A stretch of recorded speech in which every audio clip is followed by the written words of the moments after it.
Gracias a Dios porque nos permite reunirnos como iglesia a pesar de la contingencia en la que estamos viviendo y con la protección o siguiendo las reglas de las autoridades de mantener la distancia, de traer el cubrebocas y el lavarnos las manos continuamente, ¿verdad? Nos permiten que vayamos pasando estos tiempos y no correr el peligro de ser portador de ese virus. Pero no vamos a hablar del COVID, sino que vamos a hablar nuestro tema es el camino de salvación. La palabra camino se refiere se entiende que es una vía de tierra por donde se pasa de un lado a otro, o de un sitio a otro sitio. Pero en sentido figurado también camino, ¿verdad?, es el medio para conseguir una cosa. Es el medio que conduce a un fin, a un propósito. Y, por ejemplo, el atleta se abstiene de muchas cosas que son nocivas para su deporte que practica para lograr ser el primero. Bueno, así es lo que significa el camino. Pero vamos a hablar de un camino espiritual. En la carta que Pablo escribe a los Efesios, en el capítulo 2, versículos del 1 al 5, y más versículos, por supuesto, ¿verdad? Nos dice que el hombre en pecado está muerto espiritualmente. Y muerto espiritualmente lo miramos, por ejemplo, para entenderlo rápidamente, con Adán y Eva allá en el Edén, cuando Dios les dice las condiciones por las que pueden estar ahí en ese jardín, y mientras no comiesen del árbol que estuviesen que estaba en el centro del huerto, permanecerían allí en ese jardín, en ese paraíso. Si lo violaban, si quebraban el mandamiento, ¿verdad?, entonces morirían. Es decir, serían separados de Dios. Es decir, estarían muertos espiritualmente. Y el apóstol Pablo escribe a los Efesios, ¿verdad?, en el capítulo 2, y está diciendo: y Él os dio vida a vosotros que estabais muertos en vuestros delitos y pecados, en los cuales anduvisteis en otro tiempo, siguiendo la corriente de este mundo, ¿verdad? Y en el versículo 4, ¿verdad?, de esta carta de Efesios, ¿verdad?, dice la Escritura: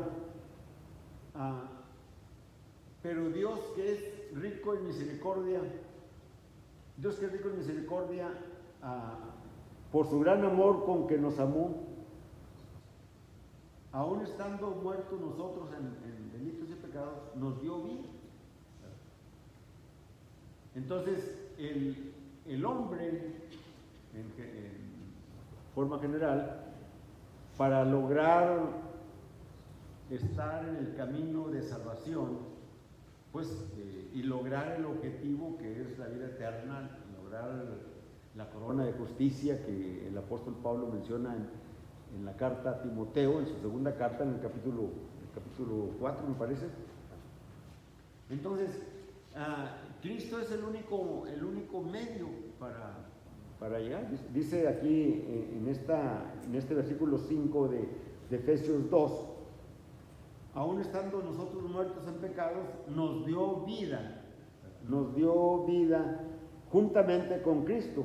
Por gracia sois salvos.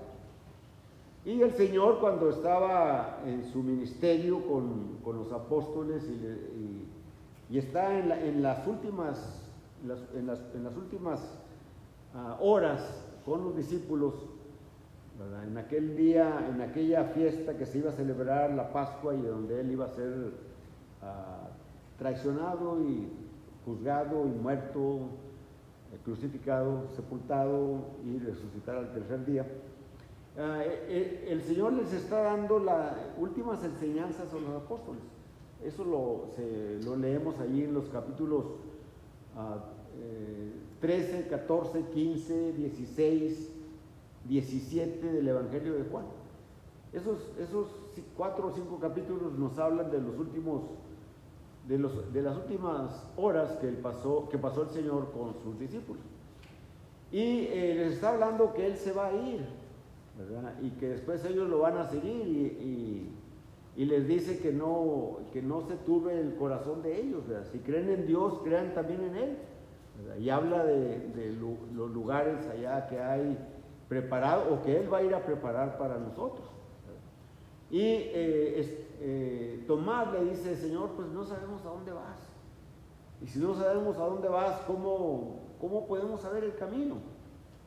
Y entonces el Señor le dice ahí en el versículo 6 de Juan 14: yo soy el camino. Y también dice: soy la vida y soy la verdad.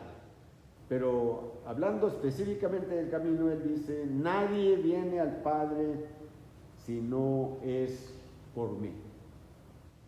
Entonces allí encontramos ese camino de salvación. Solamente hay un camino, y ese único camino es Cristo, y solamente por medio de Él podemos lograr ese fin, ese propósito de alcanzar la vida eterna.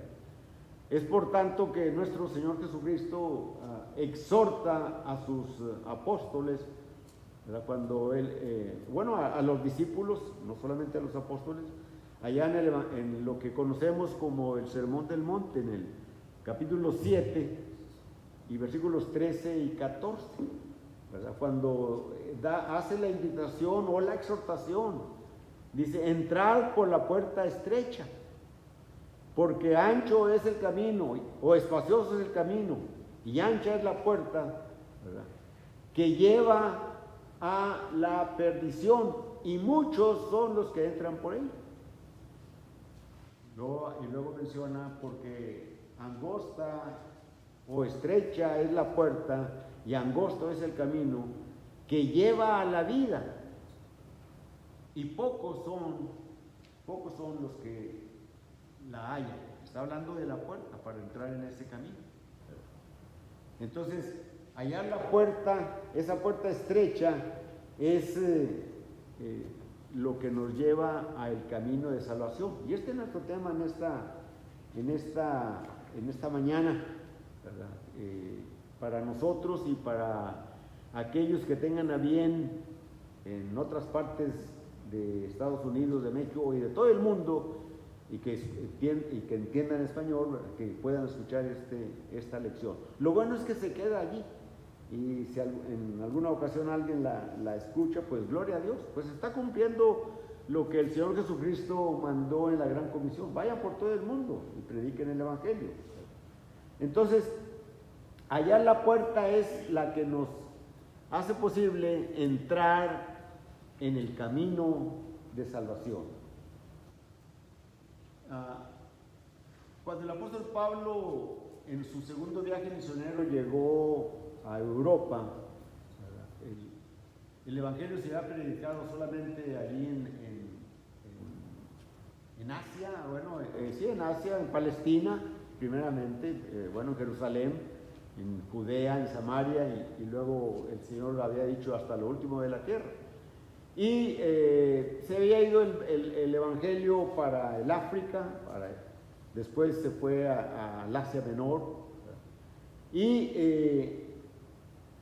pero en el segundo viaje misionero el apóstol Pablo cruza esa parte del mar para llegar a lo que es Europa, y llegan a Filipo, y allí en Filipo estas 4 personas que son Pablo, es Lucas, es Timoteo, y Silas, cuatro personas, están predicando allí, nos menciona el libro de los Hechos en el capítulo 16, ¿verdad? Y Pablo allí evangeliza, y la primera familia que se convierte es una familia de una mujer llamada Lidia, y parientes, amigos o amistades, ¿verdad? Y se establece la iglesia allí en Filipo, y ellos siguen predicando. Pero resulta que cuando estaban ellos predicando el evangelio, había una muchacha que tenía espíritu de adivinación e iba detrás de los evangelizadores diciendo: estos hombres anuncian al Dios, o son siervos del Dios Altísimo. Vamos a leer allí en Hechos 16 y el versículo 17, dice la escritura, hablando de la muchacha que tenía ese espíritu de adivinación, siguiendo a Pablo y a nosotros, dice Lucas, que es el que está escribiendo, daba voces diciendo: estos hombres son siervos del Dios Altísimo, quienes os anuncian el camino de salvación. Que es nuestro tema. Anuncian el camino de salvación. Y esto es lo que nosotros tenemos que también anunciar. Aquellos que no conocen a Dios, que no conocen el camino de salvación, son religiosos, son temerosos, son personas íntegras quizás, ¿verdad? Pero no conocen el camino de salvación. Y el libro de los Hechos nos mencionan varias clases de personas de esta manera, que no conocían el camino de salvación, y que todos aquellos que tuvieron la oportunidad de hablar del evangelio les predicaron, ¿verdad? Entonces,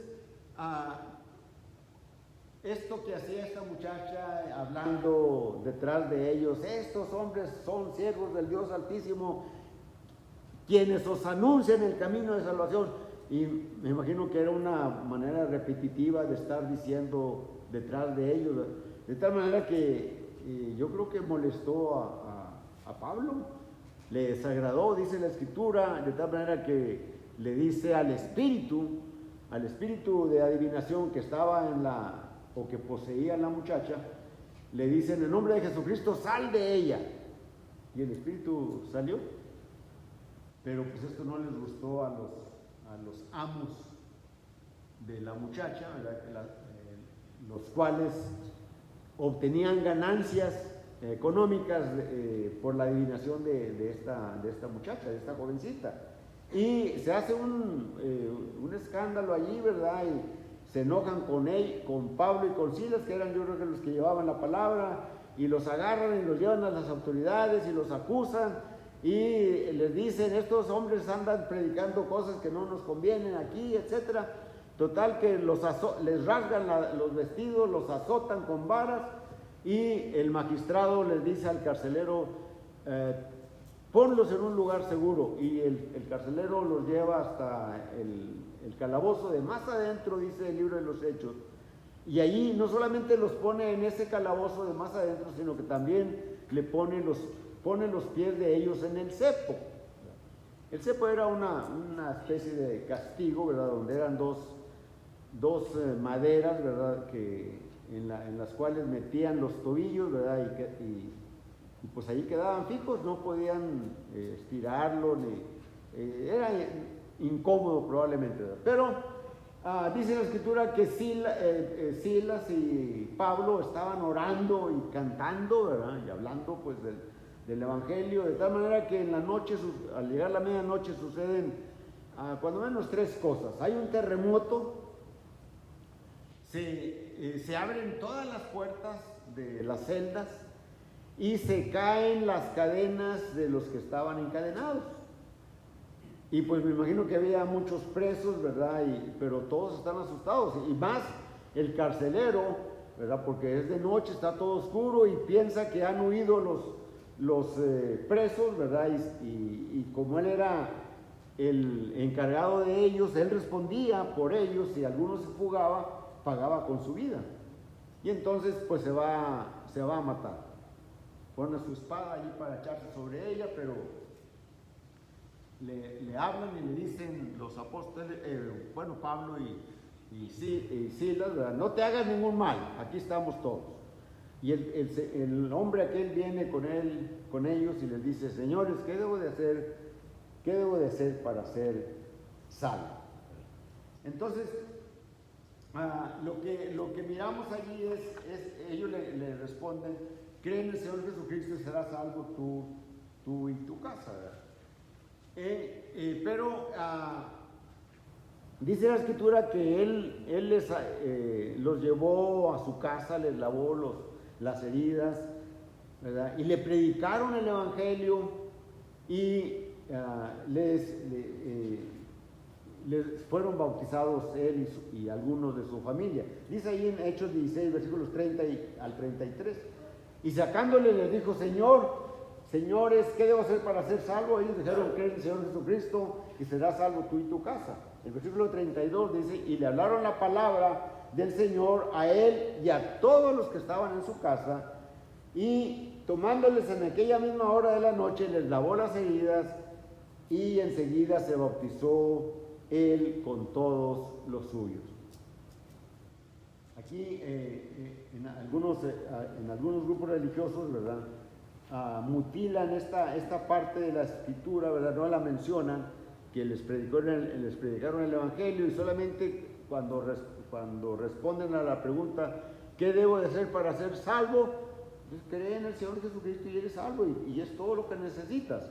Pero aquí el texto nos dice otra cosa, ¿verdad? Nos dice que se les predicó el Evangelio, ¿verdad?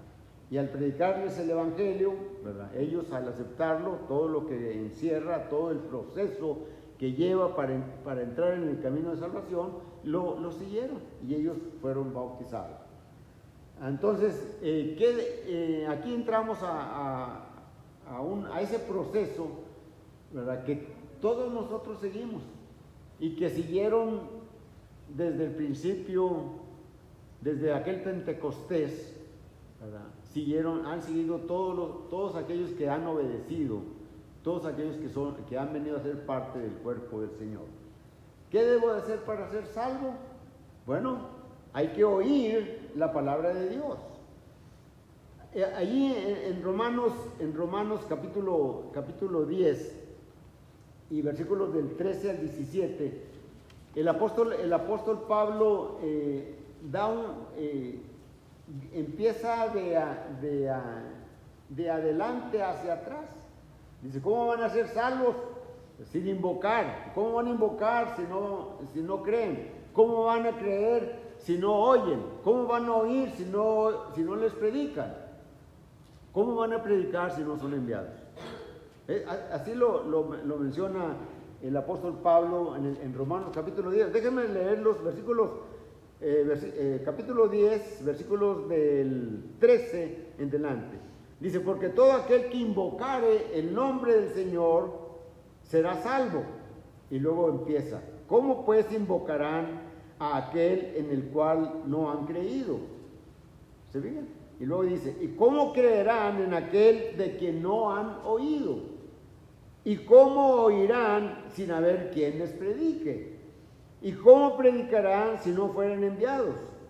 Como está escrito: cuán hermosos son los pies de los que anuncian la paz, de los que anuncian buenas nuevas. Entonces, miramos aquí que lo primero por el proceso que inicia el inconverso es oír el Evangelio, el oír la palabra de Dios, y todo lo que encierra esa parte. Entonces, pero no es solamente oír.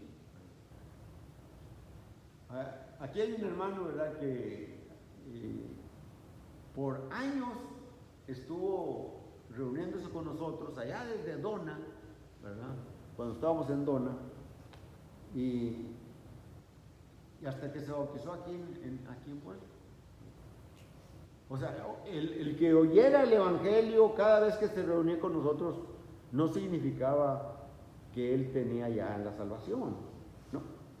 Entonces, hay un proceso, hay que hay que seguir. El siguiente punto es, eso que oye hay que creer, pero ¿creer qué?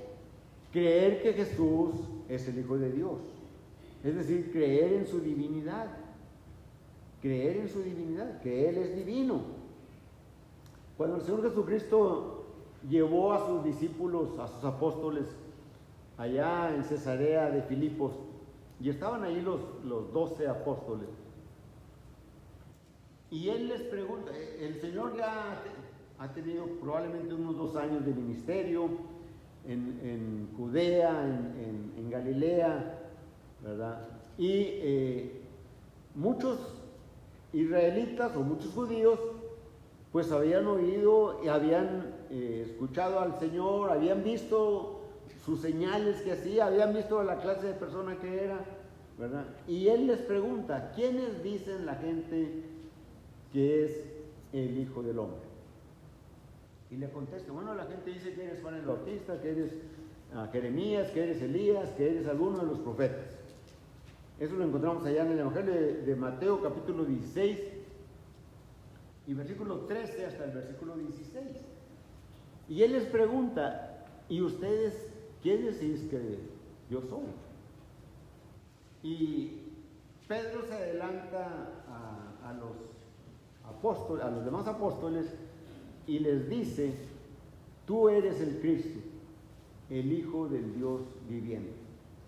¿Qué es lo que estaba reconociendo Pedro y también los demás? También los demás lo reconocían. En otras partes miramos que y había muchos que reconocían a Jesucristo, ¿verdad?, como el Hijo de Dios. Y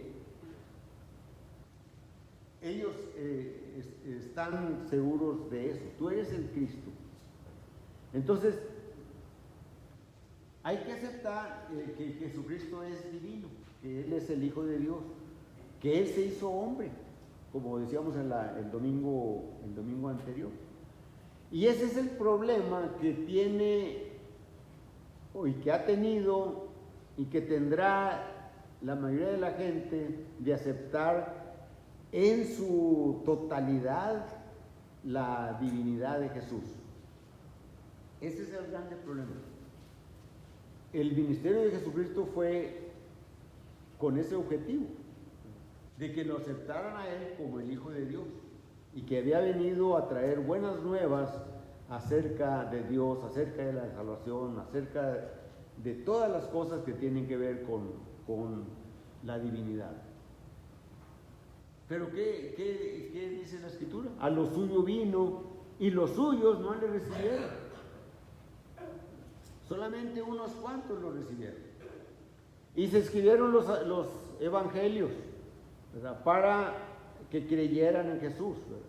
Y pasaron muchos años, probablemente unos 40 años después de que se había establecido la iglesia, o más quizás, ¿verdad?, cuando empezaron a haber problemas de un movimiento de personas que se llamaba gnosticismo, el apóstol Juan se decide a escribir el Evangelio, ¿verdad? Fue el Evangelio de Juan, ¿verdad?, es probablemente el penúltimo libro que se haya escrito de la Biblia. El último es el Apocalipsis.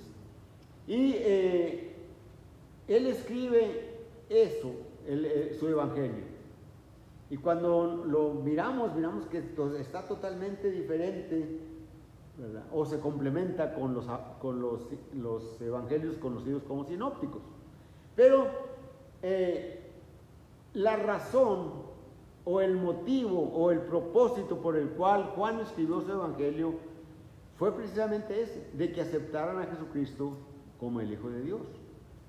Y allá en el Evangelio de Juan, en el capítulo 20, versículos 30 y 31, allí nos dice Juan el apóstol, hizo además Jesús muchas otras señales en presencia de sus discípulos que no están escritas en este libro. Pero las que están escritas para que creáis que Jesús es el Cristo, el Hijo de Dios, y para que creyendo en Él tengáis vida en su nombre. Entonces ahí está el propósito por el cual se escribió el Evangelio de Juan. Y ese fue el propósito del Señor Jesucristo en su ministerio, de que lo aceptaran, de que lo reconocieran como el Hijo de Dios. Pero no solamente no lo reconocieron, sino que lo odiaron, lo persiguieron, se tornaron enemigos de Él y terminaron matándolo. Entonces hay que creer, hay que oír el Evangelio, es el primer punto del proceso para venir a ser cristiano. El segundo es creer en la divinidad de Jesús, pero no nada más eso es suficiente. Mucha gente cree en Jesucristo, cree en su divinidad. Sí, Él es el Hijo de Dios. Yo creo que Él es el Hijo de Dios. Yo creo que Dios se hizo carne allí por medio de Jesucristo. Pero eso no les hace salvos. Nuestro Señor Jesucristo, ya cuando había resucitado y que apareció a los apóstoles ahí en Jerusalén, entró cuando estaban todos reunidos, y entra Él, cerradas las puertas, y allí les abren el entendimiento. Y en Lucas 24, el versículo 47, dice la Escritura, y que se predicase en su nombre, porque hay otras cosas que dice allí, ¿verdad? Pero lo importante es, y que se predicase en su nombre el arrepentimiento y el perdón de pecados. Entonces, hay que arrepentirse de los pecados. Hay que oír el Evangelio, hay que creer en Jesucristo como el Hijo de Dios, hay que arrepentirse de nuestros pecados. Los pecados que hemos cometido a través de nuestra vida. Los pecados que cometemos día con día. En el capítulo 17 del libro de los Hechos, el apóstol Pablo llega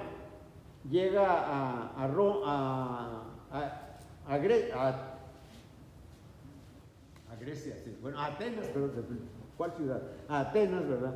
Huyendo de sus enemigos, ¿verdad? Y allí en Atenas está esperando a Silas y a Timoteo y a Lucas también.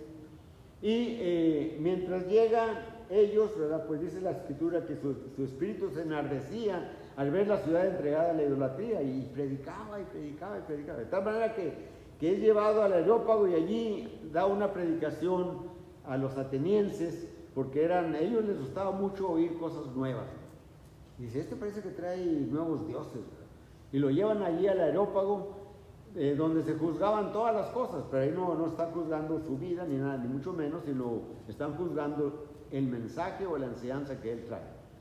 Y trae una predicación tremenda, ¿verdad? Primeramente les dice que son muy religiosos, ¿verdad? Porque dice, pasando por sus santuarios vi uno dedicado a un Dios no conocido por ustedes. Dice, a ese Dios que ustedes no conocen es al que yo predico. Y hoy, ¿verdad?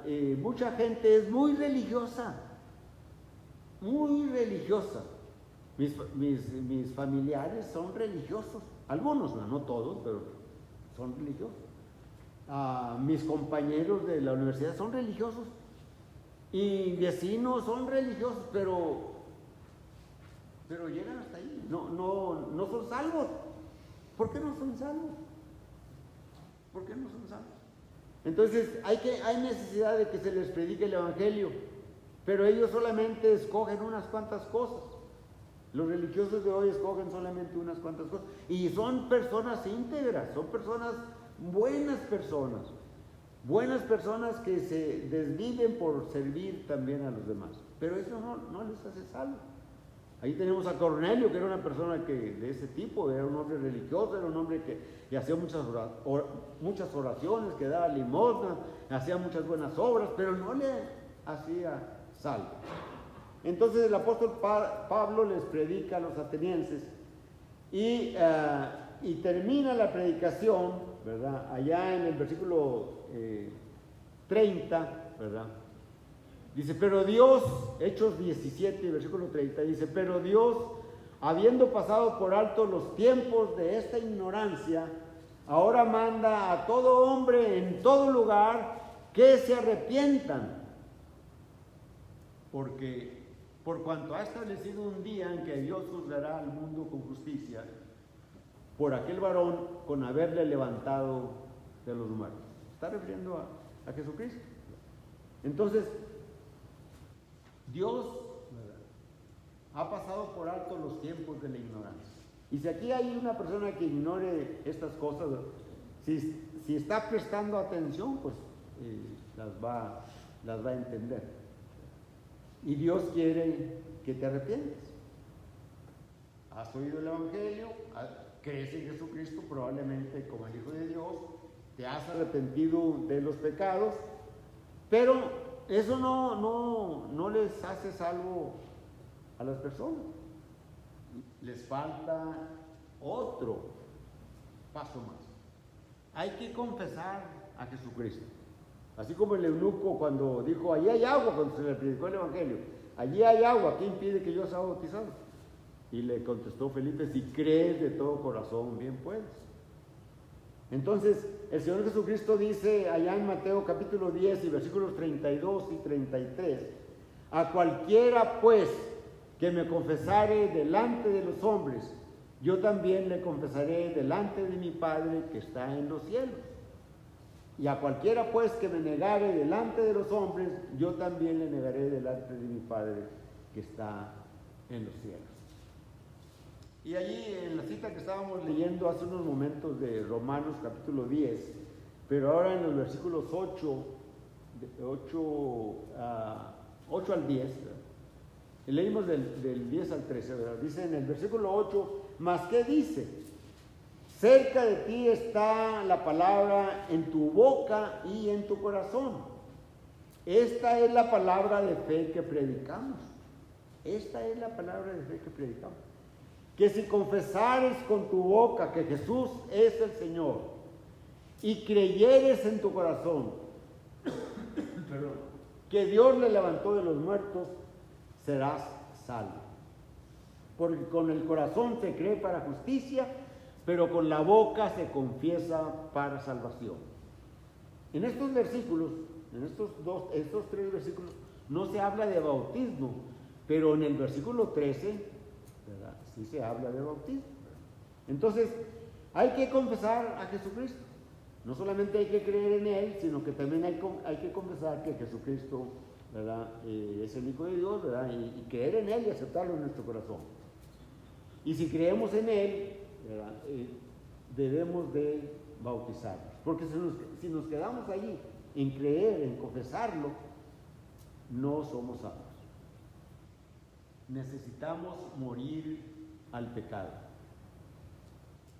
Y morimos al pecado cuando nosotros aceptamos el Evangelio, cuando nos arrepentimos de nuestros pecados, cuando confesamos que Jesucristo es el Hijo de Dios, me arrepiento de mis pecados, entonces muero al pecado, mueres al pecado cuando haces eso, y eres sepultado. Cuando alguien se muere hay que sepultarlo. En este caso es sepultado en aguas, en mucha agua, que sea sumergida la persona totalmente. El Señor Jesucristo se lo propuso a Nicodemo, allá en el Evangelio de Juan, el Evangelio de Juan capítulo 3, y versículos 3 y 5, pero en el versículo 5 dice, de cierto os digo, si no naces de agua y del Espíritu, no puedes entrar en el reino de los cielos. Allá cuando se estableció la iglesia en el día de Pentecostés, cuando el apóstol Pedro termina la predicación que narra Lucas allí en Hechos 2, cuando termina en el versículo 36, dice, ustedes, a este Jesús que vosotros crucificasteis, Dios le ha hecho Señor y Cristo. Y antes pues les ha dicho muchas cosas, ¿verdad?, el apóstol Pedro con escrituras del Antiguo Testamento. Y entonces cuando oyeron que habían crucificado al Hijo de Dios, al Cristo que ellos esperaban, por siglos estaban ansiando que llegara el Mesías, y cuando vino, no lo aceptaron. Qué triste. Y entonces dice la Escritura, el versículo 37 de Hechos 2, al oír esto, compungidos de corazón, dijeron a Pedro y a los otros apóstoles: varones hermanos, ¿qué haremos? Versículo 38, Pedro les dice: arrepiéntanse y bautícese cada uno de vosotros en el nombre de Jesús y recibiréis el don del Espíritu Santo y el perdón de pecados. Esto es el quinto paso que nosotros llegamos para que el Señor nos perdone nuestros pecados y nos añada a su iglesia. Hechos 2, el versículo 42, dice que como 3,000 personas fueron bautizadas. Bueno, ¿para qué es el bautismo? El bautismo por lo pronto hay que entender que es una sepultura en agua. Ya lo mencionamos, Juan capítulo 3, versículos del 1 al 5. Es un mandamiento del Señor, es un mandato, no es optativo. Mateo capítulo 28, versículo 19, vayan y bautícenlos, hagan discípulos y bautícenlos en el nombre del Padre, del Hijo y del Espíritu Santo. Marcos 16, versículo 16, el que creyere y fuere bautizado será salvo, el que no creyere será condenado. Es para perdón de los pecados, ya lo miramos, Hechos 2, versículos 37 y 38. El bautismo nos salva. Primera de Pedro capítulo 3, versículo 21. Dice ahí la Escritura: el bautismo que corresponde a esto ahora nos salva por la resurrección de Jesucristo. Entre paréntesis dice: no quitando las inmundicias de la carne, sino como la aspiración de una buena conciencia hacia Dios.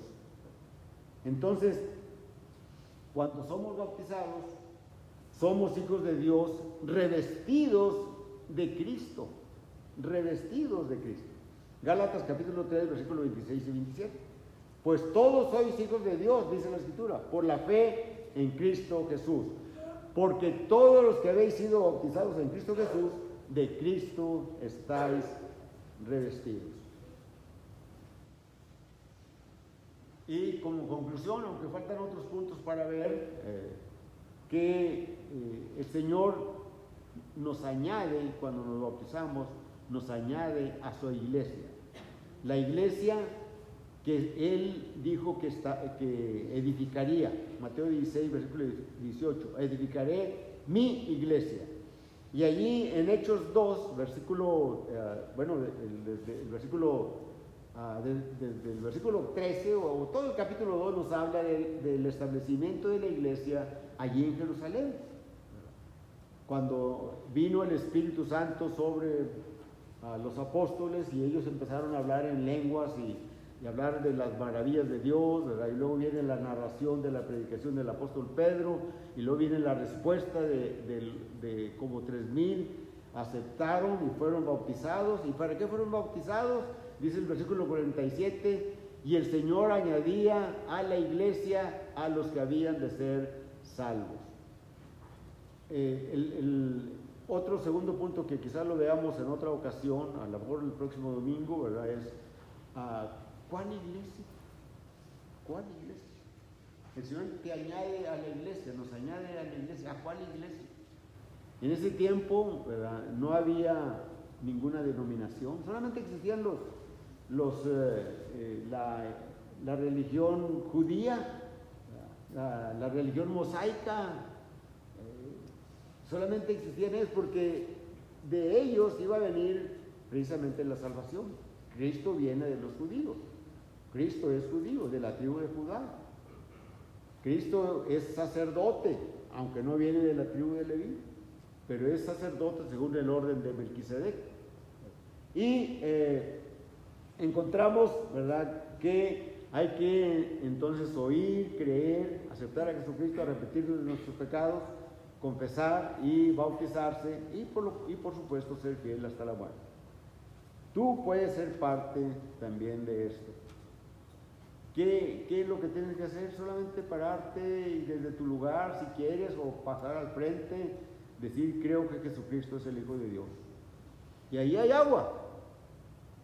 allá atrás de mí, detrás de esa pantalla, ¿verdad? Allí está el bautisterio, allí hay agua. Allí hay ropa también para damas y para varones, ¿verdad? Y por si hay alguien o alguna, ¿verdad?, que quiera venir a ser parte del cuerpo del Señor y gozar y estar en el camino de salvación. Cuando hagas eso, hallarás la puerta para transitar por el camino angosto, que es la exhortación que nuestro Señor Jesucristo le dice a sus discípulos: entrad por la puerta estrecha. La invitación es la palabra de Dios, pero cantamos un himno.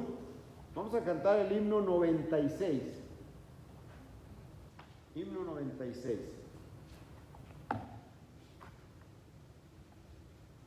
Ven a Cristo.